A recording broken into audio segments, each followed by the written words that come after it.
Hey there, welcome to Board Game Hot Takes. My name's Tim. And this is Chris. This is Adam. And today we're going to be giving our hot take review on the game we just finished playing, Daybreak. But before we do, I do have a poll question to ask. And this poll is about cooperative games because Daybreak is a cooperative game. So the question I asked was, who's the quarterback when playing co-op games in your game group?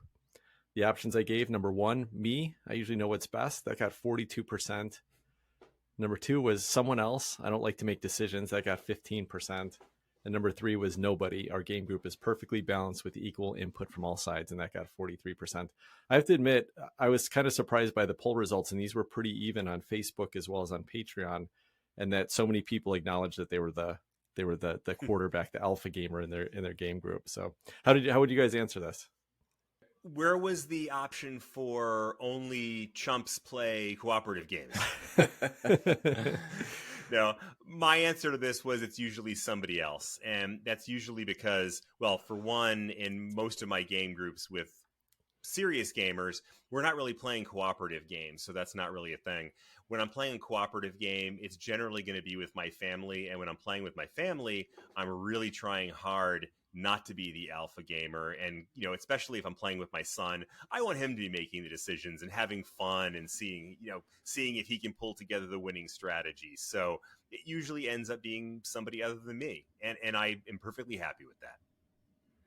Yeah, Chris, I think my answer would be it depends. There was no answer again for I don't play that many cooperative games. Otherwise, I would have put something like that. And then I think if I were going to play cooperative games, it depends on the game. If I know the game well and I think I know it best, then what I'm going to do is I'm going to try to give other people options, at least show them like, hey, this is your option A, B, and C. If we do this, this might happen. If we do this. So put the options out there and let them kind of see and give them, other people, the chance to make the decision about how they want to run the game. I don't want to be the quarterback guiding people and, oh, we got to do this, so we can solve the pandemic. We won't get COVID, and then everybody will live. Now I'm going to let other people kind of follow their own path. Yeah, this is partly why I don't really like cooperative games, or maybe the main reason why is that I know all the right decisions, and I want a quarterback, but I don't. I hate doing it, so then I just don't, and so then I just have to watch other people make bad decisions, and I also feel awkward when I make decisions on my turn. I can see someone else like holding their, like holding back and not telling me what they want to do because they don't want a quarterback. Oh, it's such a weird social dynamic. So most cooperative games just don't really work for me unless it's a lot of like hidden information or, you don't really have to. My friends always joke with me because I always say like, I like cooperative games where you don't have to collaborate with the other people, and they're like, you mean cooperate? And so yeah, if I don't have to sit there and discuss a decision with you, we can be working towards like a common good, but not have to actually influence each other's decisions or make decisions together. Then that's a more fun cooperative game for me. So you really just like solo games? I mean, it's fun to cheer for other people around the table. You get to have some social interaction, I suppose. Yeah, I'd rather play a competitive game straight up. So anyway, for those of you that really love cooperative games, that tonight was kind of an interesting review for us because this is only the third cooperative game we featured out of somewhere around 200, I don't know, probably 150 titles that we've featured on the show at this point. So, we don't do this too often, but you get to hear how this one stuck for us tonight. I have a side question for you guys. What do you guys think about games where you're sort of on a team, like Guards of Atlantis 2? There's only a couple of examples I can think of. Guards of Atlantis 2 and then the Cerebria. Yeah. So it's kind of the same issue. So Guards of Atlantis 2, you don't really get to talk about your decisions. And so I really enjoyed that. That was pretty fun. Cerebria, you are, I think, supposed to collaborate and talk about your decisions, and that was the one part of that game. I think that game's really clever. It has a lot of really neat stuff going on it. But my least favorite part of it is the fact that you're kind of discussing decisions and maybe go do this turn because that's going to help us get to this thing. That type of stuff just isn't really that fun for me. Yeah, same thing here. Big thumbs down for team games. Cooperative is one thing. I much prefer competitive, and team games are probably at the bottom of the pile as far as I'm concerned. I mean, I really like team games where you cannot, collaborate. It's like team card games are some of the most fun thing you can do because because it's like you're you're playing against other people, you're competing against other people, and you're rooting for your teammate, but you're only making decisions for yourself. So much fun for me. Chris, why do you think you don't like that type of system, like that type of game? Mostly because they're not fun. So Oh my gosh. that's basically it. So the idea of a team game where it's like 3v3, or are we going to Yeah. try to Dune? Yeah, we're doing Dune Imperium. Yeah. Super Epic Edition. How does that work out? Is it 3v3 or Yeah, is it 2v2? that's exactly how it is. And the way I understand it works, I'm trying to remember now because I had heard this. I think you all are trying to get to 10 points, and I think your whole team has to make it over 10 points or something like that. I can't remember exactly how it works. So you are, working together, but you're playing that Euro game. So I don't know. I'm excited to try that. We'll see how that goes for Chris. Yeah, The well, idea of... let me just clarify that I'm really just kind of being snarky there. I've only played very few team games, so it's more like I don't actually know. It doesn't sound that appealing to me, but there's lots of things that don't sound appealing to me that I end up having fun with. So we'll see. All right. Well, here's how some of our listeners answered on social media. I put this question out on our Patreon page as well as on our Facebook group. I didn't use Blue Sky for this particular poll question just because they don't have an actual true poll, response thing. And I wanted to get kind of a total numbers. Like I wanted people to commit to either I quarterback or I don't. And so I left it off Blue Sky this time, also because I was running behind schedule. So I threw it up quickly. But here's how some people answered on those platforms. Peter said, as a group, we actively try to avoid quarterbacking. Instead, it most of the time starts up a discussion that leads to a collective decision. It might take a bit longer sometimes, but that way everyone stays involved.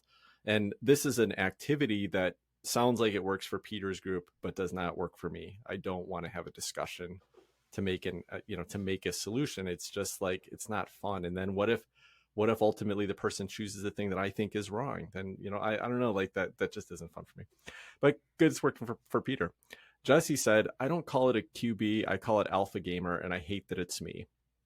I was playing Horrified with friends once, and this one girl at the table, after I suggested how to take her turn, said, oh, cool. Guess I'll just do whatever that is.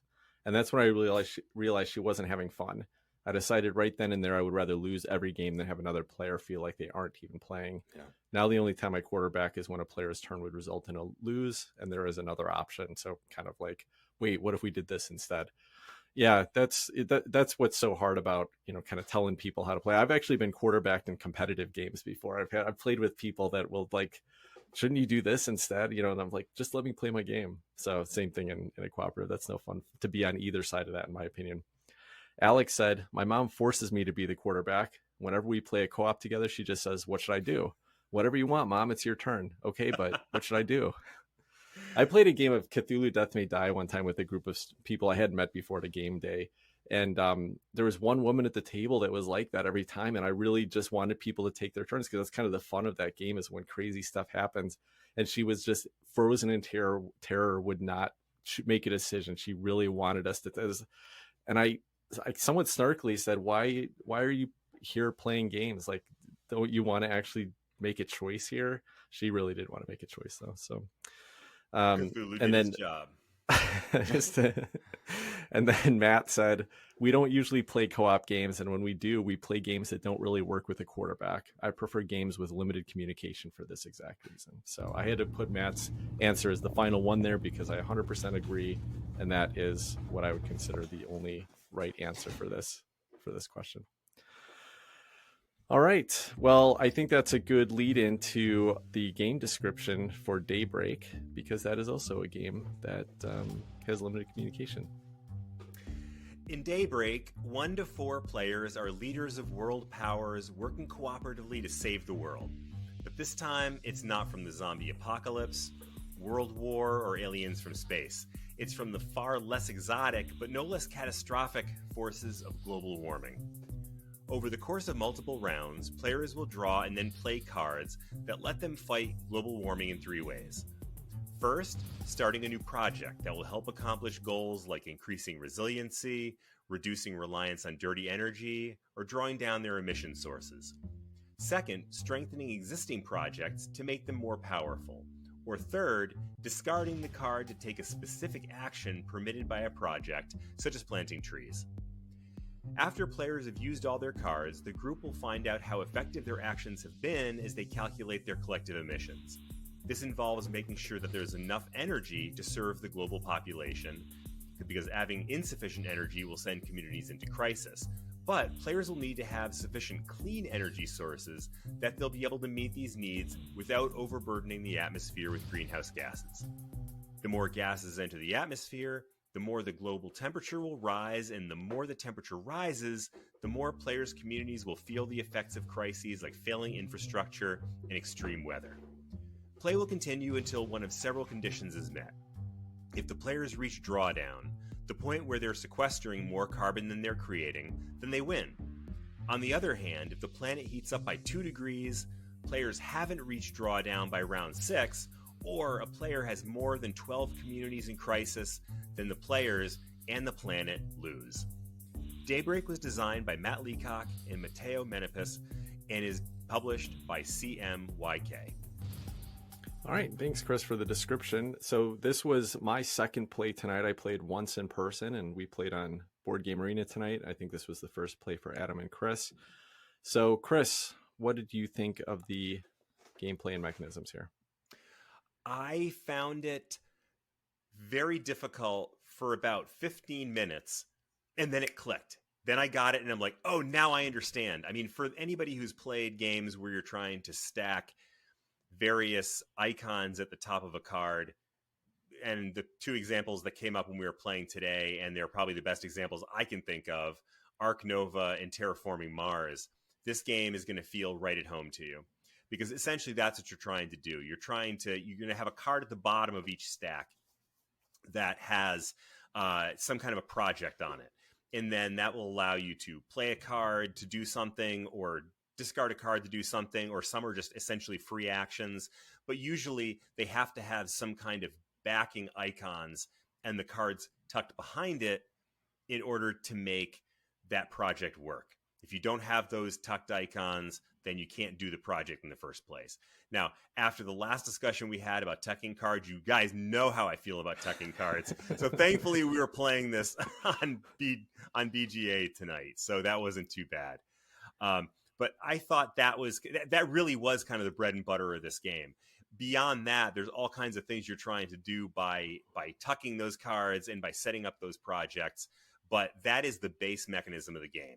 Putting your projects down and then putting the tucked icons behind them that make them operate or make them stronger. And the one other thing I'll add to that I thought was a clever little twist to that is that you can either place your card behind the other cards, essentially tucking and making the project more powerful, or you can put that card at the front and essentially changing the entire project, but then getting the benefit of all the cards that were tucked behind that in the first place, which probably didn't make a whole lot of sense the way I just described it. But if you can picture this, if you see this on BGA, or once you see it in real life, I think it'll make a lot more sense.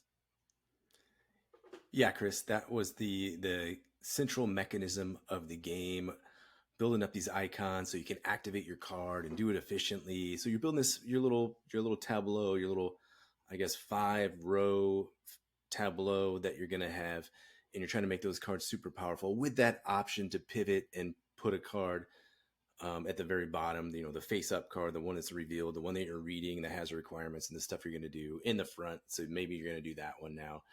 So that was pretty neat. And I was not any good at it. I was horrible. I kept making carbon. I kept destroying the planet. The ocean, the water levels were rising. I was just breathing in noxious gases all the time. I had all kind of lungs issues. My population was dying. So all of the stuff that you're doing, that's all part of the game. All that horrible stuff I just described, that's all in there. It's hard. You have to sort of mitigate your carbon emissions. So let's talk about that. Each country or faction or unit, we had United States and Europe, and then the rest of the world for our little 3-player game. You each have this row of different sorts of carbon emissions that you're going to be putting out at the end of every round. And then how are you going to store that? How are you going to offset that carbon? Are the forests going to absorb it? Is it just going to get sucked into the ocean with an acceptable amount? Or is it going to be too much, or the forest can't handle it? So the rest of it goes into this big old thermometer, the giant thermometer of death. The carbon adds up, and this thermometer goes, unlike in terraforming Mars, where you're like, yes, let's warm up this planet. Here, you don't want to do that. So this thermometer is counting up, and things get worse and worse as this thing goes up. So that's kind of your pandemic or your plague or thing that you're trying to mitigate, is all this carbon that you're generating in this game. And that's what kind of got to us both time. In addition to what are the other things, Tim? Communities in crisis. Yeah. Communities in crisis. Those were two of the things you had to mitigate at least. What else did you have to mitigate? Yeah, I think that was the main. So as the temperature is going up, it increases the number of crisis cards you're going to see every round, and it increases the number of this kind of negative dice roll that's going to happen every round. And as the dice gets rolled, it's going to reveal a certain type of, a face on it. Like if it's a snowflake, it means that the polar, the snow caps are melting. And so you'll move this little tracker on the board that shows how bad that is. And at certain points on the board, they'll trigger a negative effect. So it's really, though, about keeping the temperature down, because the higher the temperature is, the more all those things get negative. So I wanted to talk about the crisis cards and there's these global projects you can work on together. So one of the interesting things about this game is that it's pretty solitaire. When you're building all these projects, doing all the card play that Chris was talking about, you're barely interacting with the other players. You really don't need to. There are some opportunities to a couple times where you could potentially trade cards or give cards to another person, or there may be some effects that would let you, for example, remove a community in crisis. And so you can look at the other players' boards and decide who to do that for, or maybe discuss with them and say, are you in risk this time? So there's a little bit of collaboration during that phase, but very little. But there is one place where there's collaboration. That's at the beginning of the round. You all get to vote on a global project that you can work on together. And so there two get revealed, and they basically, both of them have some cost you have to pay to trigger it. Either somebody's community has to meet a certain threshold of icons, or like one of them said that if somebody has all clean energy, then this gets activated. When it's active, then it usually will mitigate some of the negative effects that come from some of the crisis cards. The other thing that happens at the end of the round is these crisis cards, and they're pretty, they're pretty bad. You don't want those to happen. There's always one revealed at the start of the round, but there are some opportunities to reveal other ones that are visible. And the higher the temperatures, the more those crisis cards are going to happen. But the whole point I was calling out about both the global project as well as the crisis card is it's another place to tuck your cards. So, essentially all of these cards in your hand are kind of like, I guess, your resources, right? So you can either choose to build a project, or a lot of the projects allow you to discard a card to activate it. So you could discard a card to create, 2 clean energy, or discard a card to remove food emissions, stuff like that. So they're all, I guess it's all an opportunity cost. If you're going to activate one of these projects, you're giving up resources you could use to do another type of project.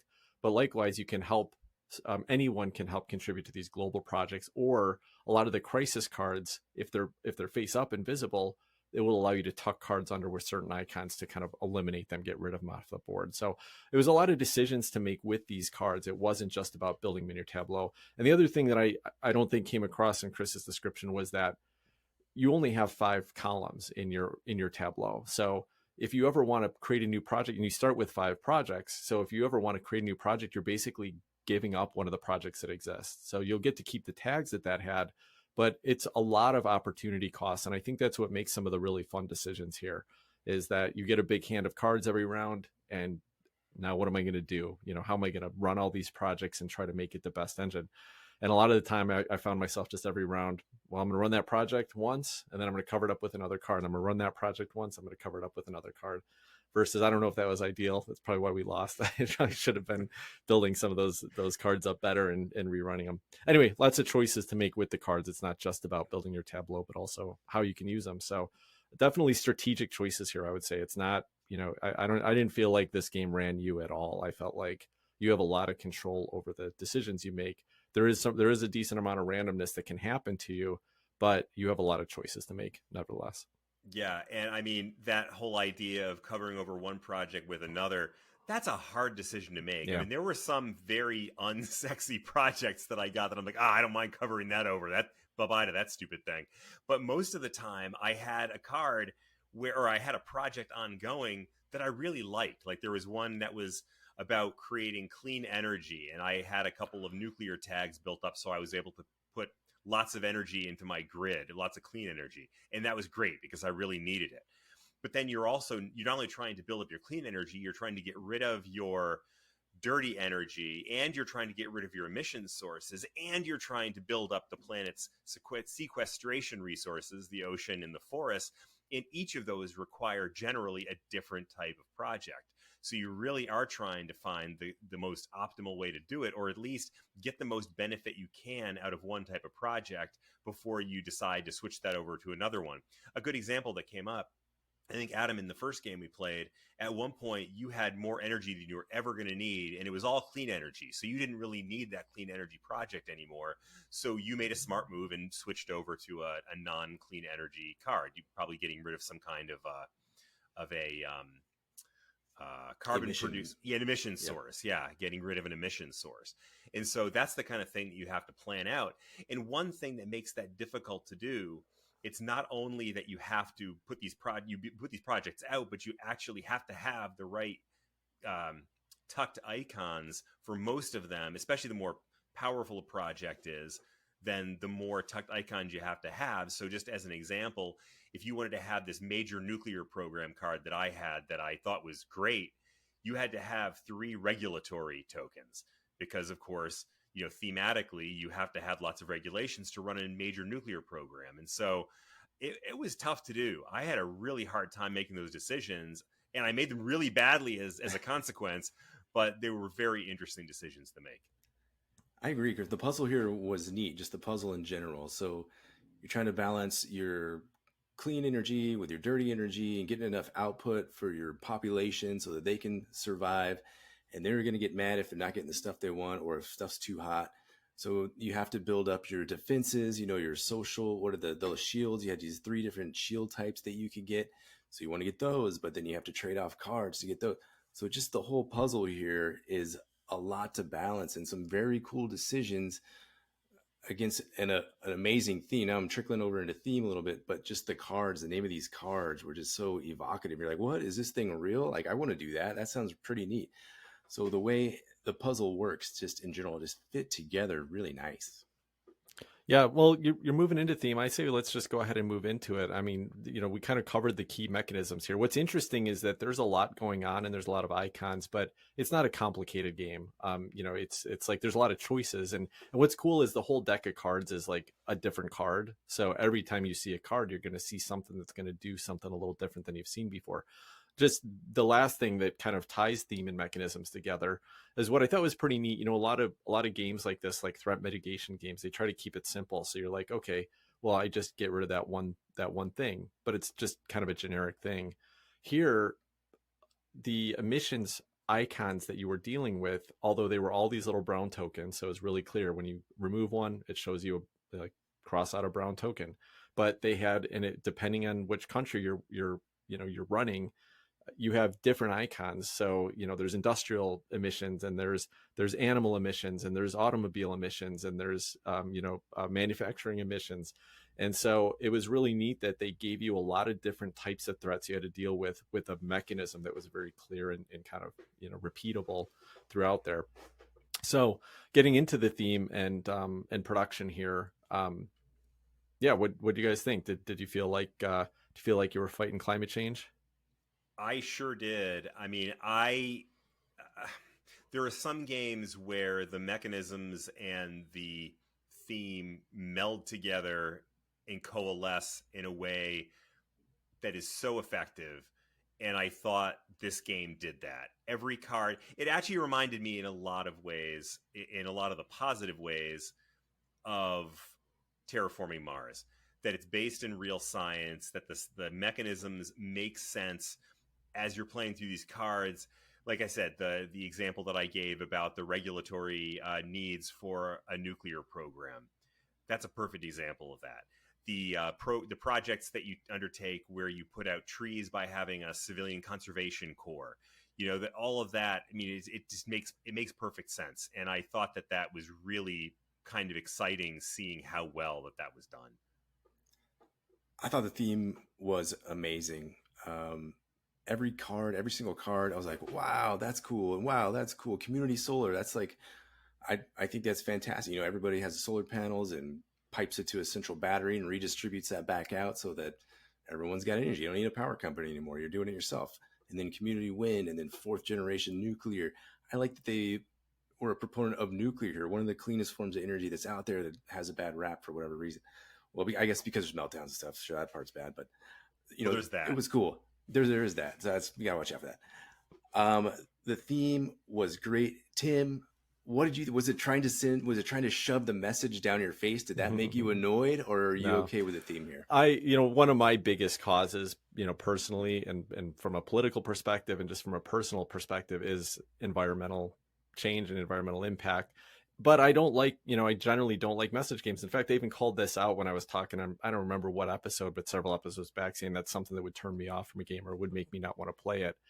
But as soon as I got into reading the rules for this game, I was like, ooh, this feels like it's going to be like an exciting thing to try to accomplish.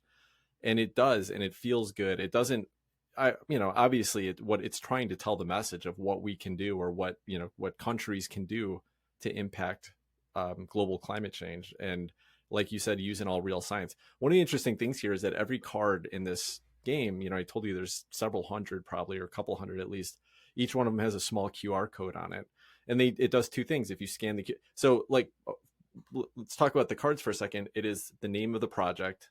It's a really cool, brightly colored illustration that kind of represents that project. So just from those two things, you have a pretty good sense of what this card is doing. What is the technology around it and all that stuff. But it doesn't waste a lot of space with, with words like these. Almost everything you do in this game is represented by some fairly simple and repeatable icons, which is great. That's what I like in card games. I don't want to read a lot of text every time I'm making a decision. So the decisions were great, but you might want to know more about these projects, and maybe some of the iconography is confusing, or how to use it. So each card had a QR code on it. You could scan it. It did give you a little bit more detail about how the card's used. I only had to reference it one time, and it turned out it didn't answer my question. So I had to go to the main rule book, and it generally answered how this type of thing would work. But once you scan that QR code, it brings you to a web page that tells you all about, it's probably a good, full, 8.5 by 11 page worth of text. It's not an 8.5 by 11 page because it's on a screen, but you get my point. It's about that much text talking about these projects. And that's really cool. So if this is, interesting to you, or if you're like, wow, I've never heard of that technology, what is that even doing for me? You can learn about it here. So pretty neat thing there. Again, not something that I would generally interrupt gameplay, even though I'm interested in other technology and stuff like that. But all that being said, it did feel very thematic. You were putting in projects in play. You were giving up resources that you would want to spend on other things to make these projects happen. You had to build up relationships. You had to build up, solar energy. You had to build up these different things, which were represented by icons, to make these projects work. So it was all really thematic. One of the cool things here is that there is, you've got your tableaus in front of you, and you've got your own little player board where you're managing your missions and stuff like that. But that's where most of the game's played. It's on cards and it's on your player boards. And yet there is this huge player board, a normal size like player board, that sits in the middle of the table, and it's a map of the world. What's on it? There's a temperature gauge on one side, and a couple little tracks represented that when you roll the dice, then things move up. This could have been a small, tiny little card, but in a way, having that map on the table when I played it in person actually brought the theme to life a little bit more. You're not interacting with the map in any significant way, but it still felt like, yeah, I'm trying to fix this problem with this entire ecosystem. It's not trying to fix some things on a card. So it's almost like that it was such an unnecessary component, and yet it was such an important component to remind you what we're actually trying to solve here. So anyway, all about that. The game is very thematic. It works great. I don't think it's trying to force anything. It's using real science. I think it's interesting. I think anyone should play this because it's a fun game to play, but it's also gives you a lot to think about, how we can deal with this, what is truly a crisis, and how close we are to losing the game at this point. So that was great from that perspective. Yeah, I'm going to agree with that, but I also want to kind of say the elephant in the room here, that this is a preachy game. I mean, it is a message game. It is a straight up message game. And I think, all of us are kind of on board with the message. So to the extent that it's preaching to the choir with us. And I'm guessing that probably the vast majority of the people who, have, are our audience probably feel a lot of the same way that we do about that, because, we talk about it enough that it's, those who don't agree with us probably have moved on to other podcasts. But I guess I just would throw out there that if you're someone who hears that and is turned off by it, you probably are going to be turned off by this game. I mean, there is definitely enough stuff in this game that is message oriented that, that might not be your cup of tea. Now, I think everybody should play it because I think the message is right. But also, there's, like, for example, Chris, but hold on, you can go on in a second, but I mean, the message is science. It's like, it's literally just talking about what's happening to the planet and how people are building technology to stop it. There's no message. I mean, there's no like, for sure. There's no like, it's not like, no, I'm not that's saying disagreeable, like something you can disagree with, really. Oh no, I agree. But again, I mean, there are people who will disagree with that regardless. I mean, one of the cards that came out that was one of the crisis cards. It was called like oil company collusion or something like that. The fossil fuel lobby and fossil fuel lobbying. Now that all exists. I mean, that's all real, and that's, but it's also something where if you're somebody who works for an oil company and doesn't necessarily agree with that, then I mean, my point is not that there's anything about this game that is questionable or not true, just that if what we're describing is something that sounds troublesome to you, then that is probably going to be your experience at this game. Also, you should probably play this game then. They probably should play this game then, right? Right. Sorry. Yeah, the message is very, pro. We need to save the earth. We need to take charge of this right now and kind of change what we're doing. So that's the message there. What was I going to say? I don't know what else I was going to say. What do you think of the production? What stood out for you, Adam? I like the giant thermometer, and I think in the video I was watching, the way the carbon works is he has these little 4 squares and not just individual single squares. Yeah, there were 5s. So you once you got to 5, then you would replace one of the little cubes with a 5 with it. So it looked like a little azul tile sort of thing that you're filling up this thermometer with. I think that looks great. That globe, like you were talking about, the big old map, was nice. Each of these cards, we've already talked about it a bunch, but they have some amazing scientific project on there, which looks cool. I want to learn more about. I want to help like develop these things and get them in place, get them working. Everyone's moving too slow on this stuff. The tags, like you said, Tim, super easy to play this. Oh, I know what I was going to say. Regardless, whether you like the theme or not, the game is good. It's difficult. We played twice on Board Game Arena, and the first time we played, we got slaughtered right away. Second time we played, we got a little further along, so we were picking up on some of the things and the ways to combo up. If you like combinations that aren't ridiculous, like, oh, remember to take this bonus. Remember, it's not like Arc Nova combination. This is like, oh, now I got like 5 tags in a row. I can trigger this. I can put this card right on top of here. That makes 6 tags. I'm going to get this extra bonus. So there's that kind of combos where you don't necessarily need to keep track. You're not going to forget. You do it right away, and then you don't have to think about it again. And it might be there next round, or you might be onto some other different combo because of these 5 new cards that you just got. So the combos here felt good and not overwhelming or burdensome, I guess I want to say. So I really enjoyed that. I want to look at this map in production and handle those little chunky chunks in real life. How was that, Tim? Is it tactility there? So it is. So there are these trees and ocean tokens. There's a certain amount on the board at the start, and there's like ones that represent 5 or 1. So you're dealing with those regularly where you're adding or removing them. So those are nice to handle. There are these kind of fan tokens. We didn't end up putting any out today, but some projects will create these like giant like carbon removing fans. So kind of a technology you can put on the board that does the same thing. It's like a carbon offset thing. But I will say that it was very fiddly dealing with the actual emissions themselves. So at the end of the round, basically you would count up how many emissions everybody had left on the board. So all the brown tokens, basically dirty energy, all the emissions from other things. And then you'd turn those into a whole bunch of cubes. And then after you had all those cubes, you'd first count the number of tidal waves, or the waves in the forest you had, and then remove that number of cubes, and then you'd start to fill up the thermometer. And yes, you would use 5. So like, you're not just dealing with 35 little cubes, but you're dealing with 7 5s or whatever.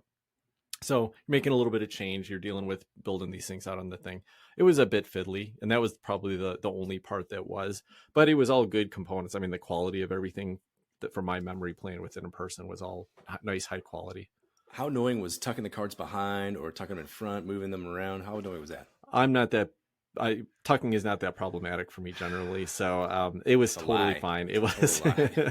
This was not like tucking under a player board or anything like that. It was like you're playing with cards in Terraforming Mars. It's really easy because you're either just putting it right on top, or you're sliding it down behind the top card. So not a big deal. Chris might hate it, but I thought it was totally fine. Large potential for frustration. Just slide it behind.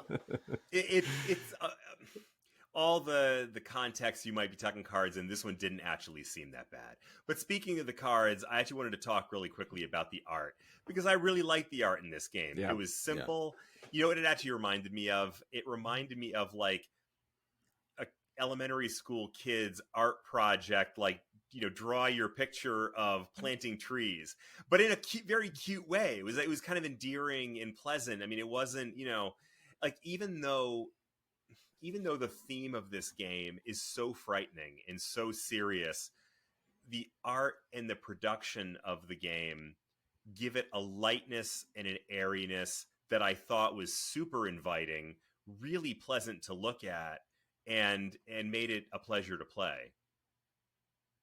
Yeah, agreed. I couldn't say it any better. I couldn't either, so I'm not going to. Yeah. All right. Well, yeah, really solid production. I think it was a hit for all of us from that perspective. Let's talk about the final question, and that is, would you request to play this game again? Absolutely. We played the first game, and I was immediately thinking, let's play it again. And then Tim said, we're playing it again, and I was like, all right, I'm ready to do it. Now, this was not a foregone conclusion for me. I did not expect to like this game going into it. I think we had talked about this before, and my feelings are the same as yours, Tim. I generally don't like message games. So, and this is a message that I'm all for. I mean, I'm an environmentalist for a living. And yet I was like, do I need to be playing a game that's going to teach me that I need to be concerned about the environment? And then on top of that, it's a co-op game. And then on top of that, it's a co-op game where you're not even really cooperating with the people you're playing with. And I'm like, there's no turn order or anything. And I just thought, this is going to be horrible. I'm going to dislike everything about this game. But then we got going, and I started seeing these combos that Adam was talking about. And I started seeing the elegance of how the mechanisms all fit together and how they all were reflective of the theme. And it was smooth. And the only downside that I would complain about is if you're somebody who tends to not think very much, like I tend to be a very, play by sense of smell kind of guy. I just start throwing my cards down, and then you got to wait for other people to finish. But that's not the end of the world. I could have, gone to get a drink or taken a nap or whatever.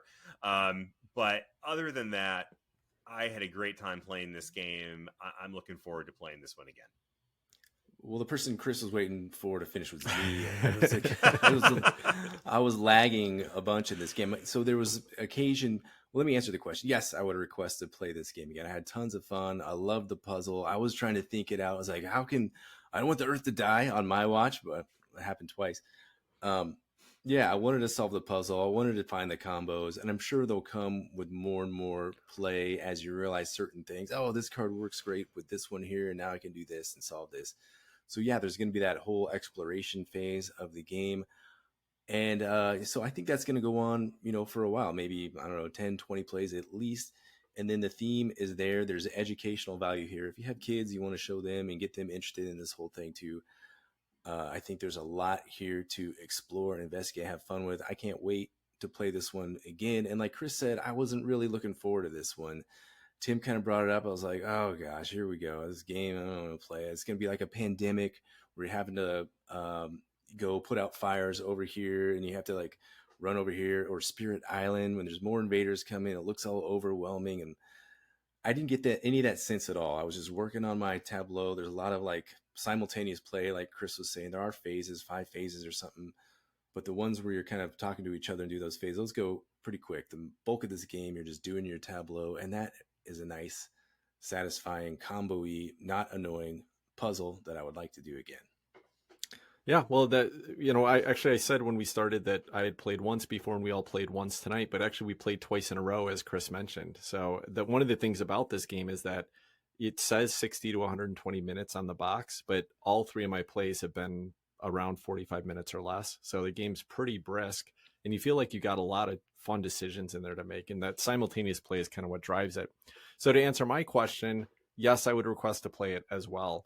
I played it last week, really enjoyed the gameplay of it, right? It's just a fun game. This is not Pandemic. Pandemic to me is not a fun game, and it's not because of the cooperative nature necessarily. It's because that little bit of simple set collection and just moving people around the board, like that's just not fun mechanisms. But this game has great mechanisms. Like it is so fun to be playing with these cards. If you like kind of resource management, this is just my type of game. It's got kind of the Euro resource management optimization puzzle that you're doing here. And it is a puzzle. It's a cooperative game, but I don't have to coordinate with other people. So the few cooperative games that I really enjoy, this is it fits right in that pantheon. It's a message game that is somehow still really fun, and the message does resonate with me. And as I'm playing it, I feel the tension. I feel the theme coming through with every decision that's happening, with every risk that doesn't get blocked. It's really interesting how well they did all this and kept the game fairly, light to mid-weight. I would say it's not a light game, but it's definitely very approachable, and it's going to be easy to teach people. So there's a lot that this game has going for it, and surprisingly, I liked it a lot more than I was expecting to as well. So I think I will request to play it again. Like these guys said, we finished our first game, and I was like, man, I want to try that puzzle again right away. And when Adam suggested, we do it, I was like, heck yeah, let's do it again. And it's so quick. So looking forward to this. This is on Board Game Arena. Seems like it'll be a really fun async little game to play too, because you're not going to be waiting for other people through many, many days or whatever to take their turns. Yeah, it's a surprise. It obviously just recently won the Kennerspiel, which is the big German award for board games. I believe it was the winner on kind of the connoisseur, or the connoisseurs award. I forget what it's called, but anyway, the kind of heavier game that they give away just won that, and that's fantastic. I mean, I think it makes perfect sense. It's very deserving. Man, it's surprising to me how much I enjoyed this game. There's something else I was going to say, but I can't remember what it was. So we'll move on. Yeah, good fun game. I forgot to mention in production. That's why I wanted to call out. I was just looking at some pictures. We got to mention the player boards are these nice little double layer long player boards. They kind of fit together like puzzle pieces. So don't miss out on that. Makes playing with all those emission tokens and everything really simple, really tactical, or it feels good to be playing with it. So anyway, didn't want to skip out on that. All right, great. So I think that'll wrap up that conversation. We'll talk about a couple games that have been on our table right after this.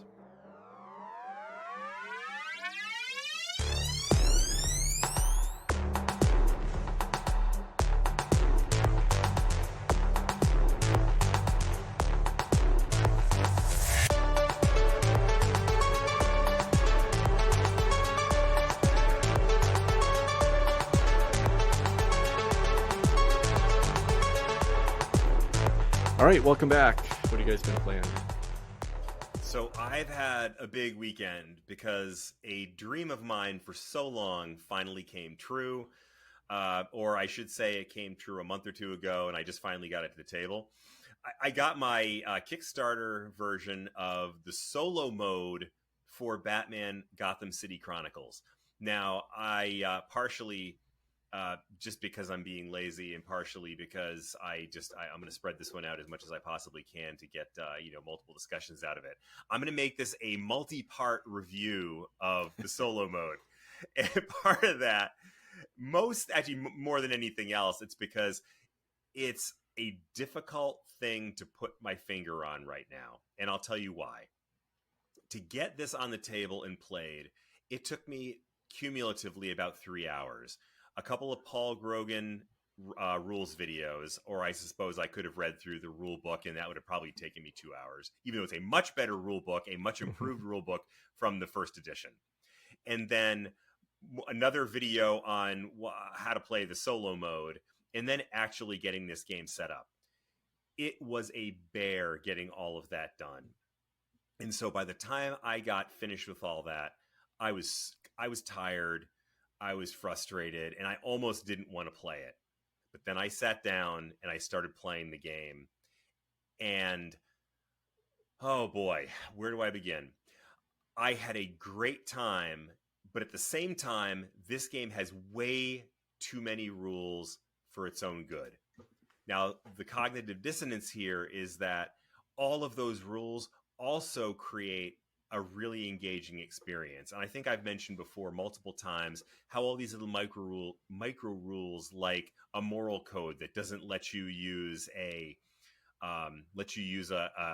lethal weapon, for example, like Batman won't kill anybody.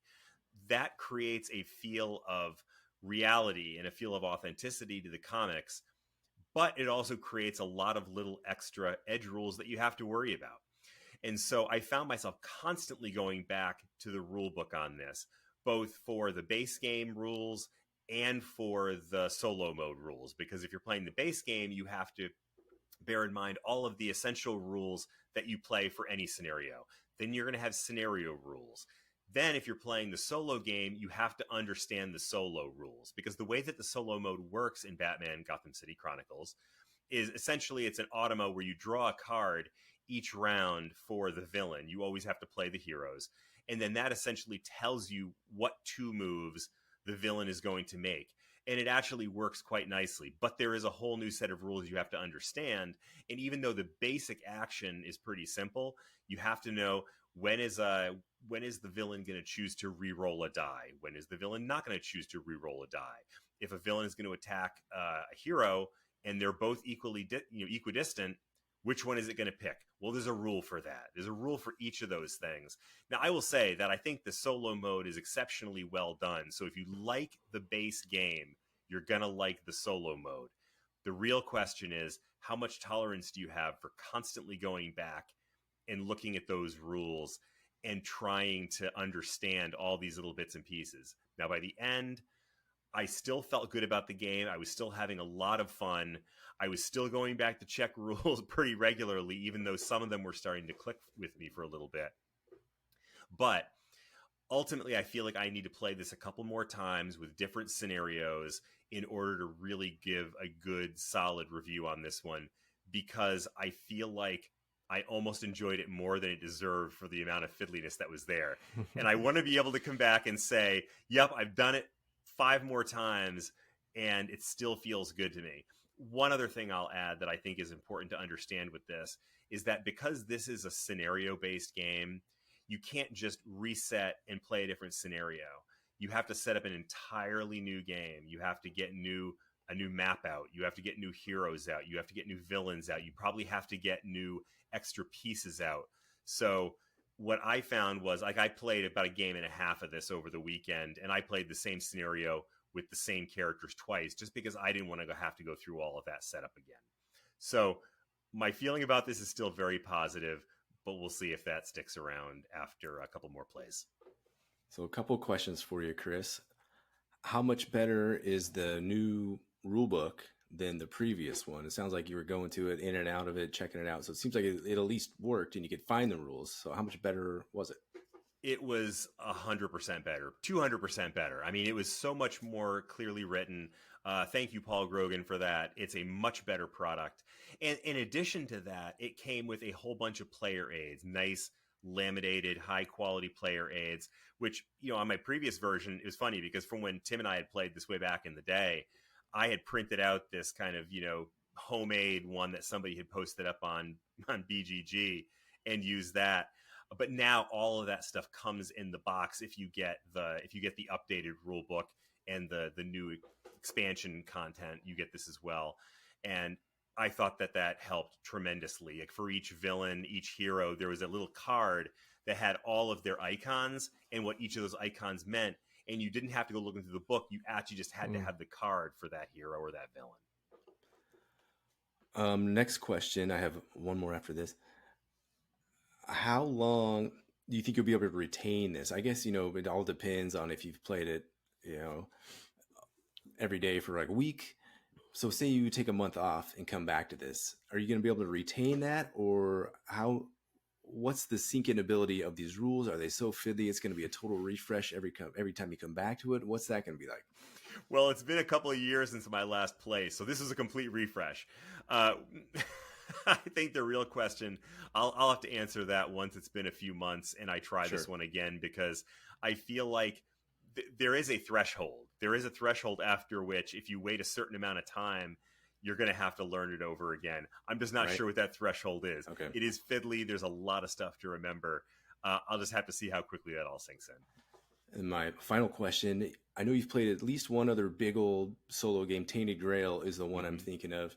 How does this kind of compare as far as getting into it and in the flow of the game? Is it, can you compare and contrast those a little bit? I feel like they are fiddly in different ways. With Tainted Grail, I felt like because it's a big, long, story-based game, I feel like you really have to get into it. And if you step away from the game and you come back to it, then you're going to have to remember a lot. Like a couple times now, I've stepped away from the game and then come back and be like, I don't remember where I was. There's a note sheet where you can, keep track of where you were and what you've revealed. But I felt like I'd lost the thread of the story, so I need to start over again. Okay. With Batman Gotham City Chronicles, the game is actually, if you know the rules, you don't have to keep going back to the book. It's a short game. A scenario probably takes about an hour. You can fly through those turns once you know how the turns work. I think the scenarios that I've played are only about 7 rounds. So that means the villain taking 7 turns and the hero's taking 7 turns. And if you haven't won by the end of that, then the game is over. So it's a different kind of fiddly. It's like detail rules fiddly. There was not as much of that in Tainted Grail, but Tainted Grail that's a card-based system. So there is no board. There's a nice big board in Batman Gotham City Chronicles. There's no board in Tainted Grail. It's just a series of cards that you lay out on a table. Okay. Yeah, it sounds like trying to learn and play instead of Voidfall. And it's the same issue that if you want to play 2 games in a row, you got to completely take everything apart and reset up this big fiddly game again from scratch.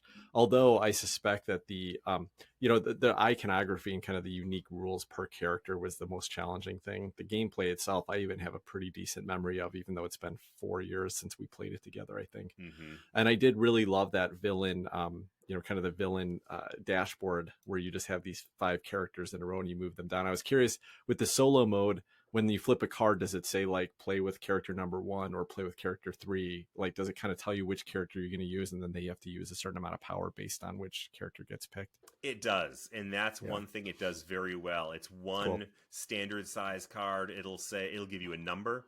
That's the character you activate. And it'll give you 3 actions below that number. One of them is like move and attack. One of them is reinforce, and one of them is not reinforce, but basically try to carry out the villain's mission. And then the third one is something else that I haven't actually gotten to yet because I keep failing.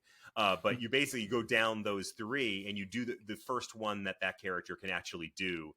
And once they've done that, that's it. You're done. And then you go on to the second character and it'll give you a number and you play that character and you do that one action and those 2 actions and you're done. You move on. So it's a very nicely done system. The only thing that I found problematic about it was that there's enough the rerolls. The rerolls are what was throwing me. There's all these rules about when a character is going to pay for a reroll or when it's not, and that kind of got to me. But ultimately, it's also a solo game, so you can do whatever you want. You can kind of house rule it. And there's a bunch of times when I just said, you know what? This makes the most sense to me. So this is how I'm going to do it. I'm not going to look up the rule in the book. I'm just going to do this because this seems reasonable. So, whatever, who cares? Yeah, right on. Well, I'm glad you finally got a way to get it back to the table, Chris. You'll have to keep us updated if you keep getting further into it and keep enjoying it.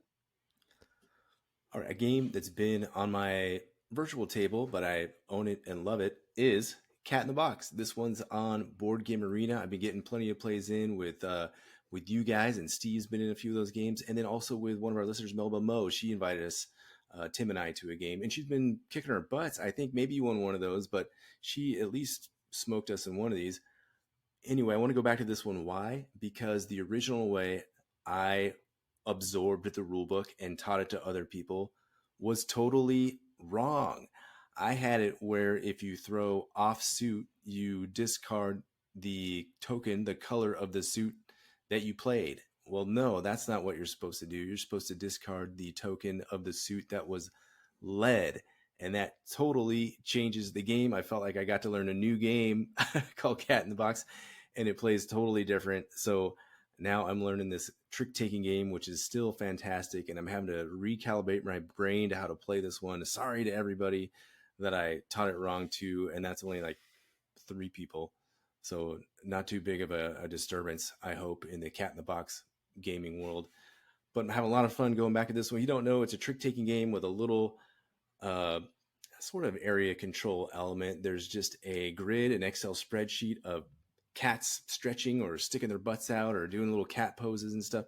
And it has 4 different colors of rows, numbered from 1 up to, I think, 8, depending on how many people are playing the game, maybe 9, 8 or 9. And then as you're playing the game, you take your little token, your little quantum physics token from Cat in the Box, Schrodinger's cat, and you put it on the number that you played and the suit that you declare when you play your card. And if you throw off of the suit that was led, you discard the token from your little player board. You have the little cat player boards from the suit that was led. And now for the rest of that round, you can no longer play that suit. So that's kind of the catch there. And what you don't want to do is get in a situation where you are forced to play that suit once again, or forced to play a number of a card that you don't have, because that creates a paradox and you lose. You get negative points. And everybody who's made their bid from the beginning of the round gets their, so they bid 3 tricks and they took 3 tricks. They get those 3 points, plus however many markers are orthogonally adjacent, so up, down, left, right, adjacent. And then you go as many rounds as there are players, and that's the game. It's on Board Game Arena. It's speedy, it's quick, it's fantastic, and it's thinky. That's Cat in the Box. Sorry for teaching the rules wrong. It happens. What's funny is that you taught the rules wrong. I think I played a couple times with you, and then I played with my local group at some point, and I swear they taught the rules the same way. I didn't learn it was wrong until we started playing on Board Game Arena. I was like, this game is so buggy. It's taking the wrong token away. But so one thing that I've noticed is that I'm finding what seemed like a really interesting and kind of unique puzzle originally is starting to fade for me pretty quickly. And I think from my perspective, what happens is whoever leads, whoever starts the round, they lead with the 7 in whatever color, yellow, blue, whatever. And nobody else, the highest card, right? And it depends on the player count. And nobody else wants to break that suit that quickly, so no one else is going to jump in with the trump suit and take it away from them. So of course, the opening player is going to win a trick. And then that person, if they've got another highest card, they'll play it in one of the other columns. And same thing, nobody wants to break the suit that quickly and lose that entire column right away. So the opening player, as long as they have 2 of the 2 cards in their hand, and it seems like you almost always have at least a couple of the highest cards, because I think there's like more cards than players, then you basically automatically have 2 tricks. And then it really comes down after that. There's a couple choices where if somebody wants to, break a trick before all the things are used up, they can go to and hit a red. So I just am not finding that there's very many interesting choices to play the game, really. It's like the bet is one choice, because depending on how crappy your hand looks like, you might bet that you're only going to win 1 or you're going to bet 3. And so it was fun exploration the first couple of games, but now it's starting to feel like it's kind of playing me. Like I don't really have a choice to make here other than, either I can really push my luck and play the trump suit early, but then I'm going to be blocked out of yellow. I'm probably going to cause a paradox and I'm going to lose all the points from that round. So I'm just not seeing that much decision space there. What do you think? Am I missing something, Adam?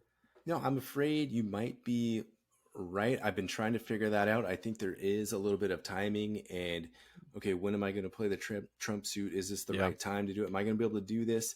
and then still be safe with the rest of the cards I have. That's what happened with me, you, and Melba Mo. I kept trying to, take a trick early or go trump early, and then I just paradox myself and keep getting further and further negative. I found no way to sort of come back or doing it. So yeah, I'm a little worried that might be the case. I'm having success in these last couple of 4-player games, but yeah, I don't know. You might be right, Tim. Who knows? Yeah. I'm just glad that you taught the rules to us again right now, because, as you know, we've played a few games. I'm getting my butt kicked because I couldn't remember the rules, and I was too lazy to actually go back and relearn them. So I was just sort of clicking on stuff. But now I see why. Now I see what I was supposed to be doing. Adam, now you know why you've been having some success lately. I know. Chris hasn't been taking all the negatives. What he was doing. Chris is back now. That's funny. All right. Well, what I'm going to talk about, I did have on my table this week, is Seven Wonders Duel, and I wanted to bring this up for a couple of reasons. So one is my on the table discussion here, but the other is that, well, let me start with Seven Wonders Duel. And this came up because we talked about the BGG Top 20 last week, and it is the latest game in the top 20 games on Board Game Geek. So obviously a very well-loved game, and I agree. It's my favorite 2-player only game. I do have some competition with Sky Team. I think it's fantastic. But Seven Wonders Duel, I've been playing for years, and I really love it. The way this game works is that you have a kind of a grid of cards. It's laid out in a pyramid in the first round, and the shape changes a little bit. But basically, there's these cards, and about half of them are face up and half of them are face down. And all you do on your turn is you take one of those cards, and you can do one of 3 things with it. You can either pay the cost on it and play it in front of you in your tableau. And so they have a couple different effects. A lot of them will just give you symbols that will help you pay for other cards. So those are like resources. Some of them will give you, some of them will be like endgame points. And then some of them will give you things like military strength. And I'll talk about that in a second, or science icons. So you're either playing that card in front of you, or you're discarding the card underneath one of these wonders. So these wonders are 4 cards that you draft at the start of the game that have kind of expensive costs, but also a positive benefit. Maybe it's one big benefit like 12 coins, or it's an ongoing benefit like a free resource every round or whatever. So you can discard one of the cards to do that, or you can just discard the card to get coins. And coins are one of the ways you're paying for cards, so sometimes you're going to need to do that. But what's interesting about it is that every time that you take a card off that like pyramid of cards, you've revealed now 1 or 2 other cards that the other person can pick from.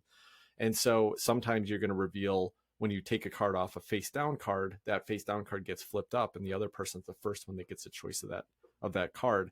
So it's really, I think it creates some really fun tension for what is a very simple rule set to say, do I want to pick this card because it's the best card in the row here, but it's going to reveal this other card that the other player is going to get. So really fun system. It builds up over 3 rounds where the cards get stronger and stronger over the 3 rounds, worth more points. The 2 other little systems I'll talk about, one is the military track. So anytime you play this little like swords icon, then you're just going to move your token down this track towards the other side. As you get further down this track towards your opponent's side, you'll remove little tokens that take away coins from them. And then, so it's kind of a negative effect for them. And the further you end towards that person's side of the track at the end of the game is worth more points. But then every time they get military icons, they push it back towards you. So it does a good job of kind of replicating what Seven Wonders did, which is to say, if nobody's playing military, you can kind of ignore it. But once somebody starts playing military, you got to watch out, because the worst case is that if they push all the way to your side of the board, you just lose, like immediately. You can just lose this game, in the first era or early in the second era if you're just not paying attention. So you really have to push back with that tension. The other thing is that there are these science icons, and there's 6 of them. And so they'll show up on cards, and they don't do a whole lot by themselves. But when you play a second of the same type, you get to take one of these special ability tokens, and they're randomized at the start of the game. So that's fun. You get kind of an ongoing effect. But if you get all 6 icons, you win immediately. You win immediately with, technical superiority or whatever. So it really creates this tension where you can't just be building up the most points. You also have to be watching out that if the other player is kind of pushing towards one of those win conditions, you have to fight back against it, not only with trying to take the cards yourselves, but trying to stop them from, hey, I don't want a card to get revealed here that might be the winning condition for them to go. So really fun game. You guys said you haven't played it, or I know, Adam, I think I taught you briefly and we got interrupted, but this is a great 2-player game. It plays in about 30 minutes. It's pretty easy to teach. Really great way to play. It's in Bruno Catala is the co-designer with Antoine Bauza, who was the original designer of Seven Wonders. Bruno Catala is one of my favorite board game designers, and he just does kind of family weight games so well. The reason I wanted to talk about this today, though, not only that I've had it on the table, is that this is also a future take for me. There is a re-implementation of this coming out called Lord of the Rings Duel, and it is essentially the same game but with a Lord of the Rings theme on it. But the one big change that I can see is that instead of that military track, which is just, a push and pull thing, there's a map of Middle Earth on there. And so instead of the military track, you instead have some way to kind of move. Like if you're the, if you're the whatever the Hobbit, you can move towards Mordor. And if you get to Mordor, you win. And then if you're the, it's the Free People and what's the other army, so whatever. The bad guys. So if you're the bad guys, then you also can interact on this map in some way. So I don't exactly know how that works, but it adds a thematic little element to that part of the game. Otherwise, I think it's going to play pretty much exactly the same. So to me, this looks like a fun re-implementation, a little different way to experience, a really great theme on this game. So what do you guys think? Does it sound interesting to you? Yeah, that does sound interesting. I mean, I would like to try Seven Wonders Duel, but honestly, I'd much rather try the Lord of the Rings version just because I think thematically it's a lot more of an interesting take on it. So, the Seven Wonders concept thematically is just, it's a fun game. I think I hear it's a fun game, but it's not that thematically interesting to me. Lord of the Rings is much more so. Yeah, I saw that on the hotness, and as soon as you started talking about the Seven Wonders Duel today, I was like, "Oh, he's going to talk about Lord of the Rings. That sounds fun." So I've been keeping an eye on that one. Might try that one. Yeah, cool. I think it's like out now, or maybe it was just out at Gen Con, so I think it's going to be out in retailers pretty quickly. And it's not an expensive game. I think I picked up Seven Wonders for $20 or something like that. There is a really great expansion for Seven Wonders called Pantheon. I think there's a couple expansions, but the Pantheon expansion makes some really cool choices too. So if you've played that a little bit and you're like, it's getting a little stale for me, the Pantheon expansion really blows it up. But I won't go into too much detail on that. Anyway, Seven Wonders Duel and Lord of the Rings Duel, games to play or look forward to. All right. Well, before we wrap up today, I did just want to call out one listener. We're almost caught up. We have a couple more reviews that we'll read next week.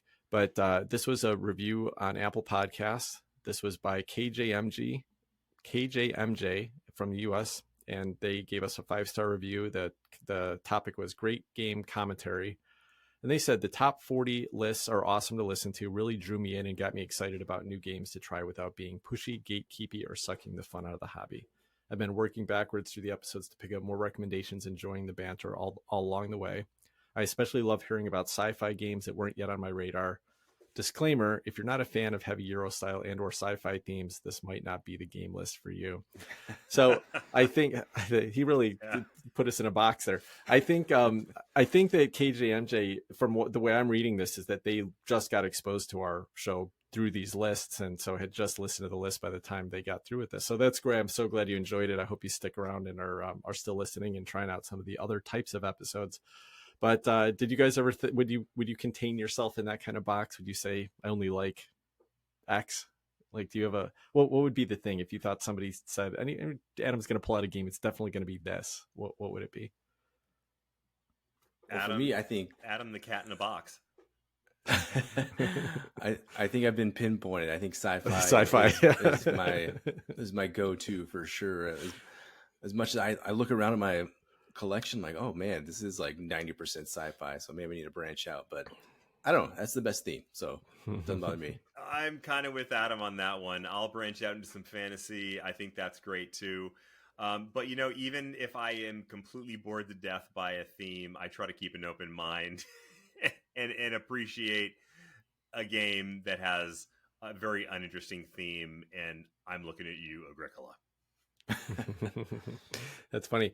Yeah, I mean, clearly I'm most of my games are I'm a fan of Euros for sure, so I contribute there. I remember right after we did the top 10 list and somebody commented on Board Game Geek and they said you meant the top 10 Euros of all time. And we had 30 games on that episode, and I think I counted them up and sent them back over. I was like, 12 of these were like troops on a map games. They were, I mean, it was definitely not all Euro games, but I get it. That's just kind of where I skew personally. So that's funny. Anyway, glad you enjoyed the show, KJMG. Hope you're still around and listening some more. Until next week, take care, everybody. Good night, all. Bye-bye.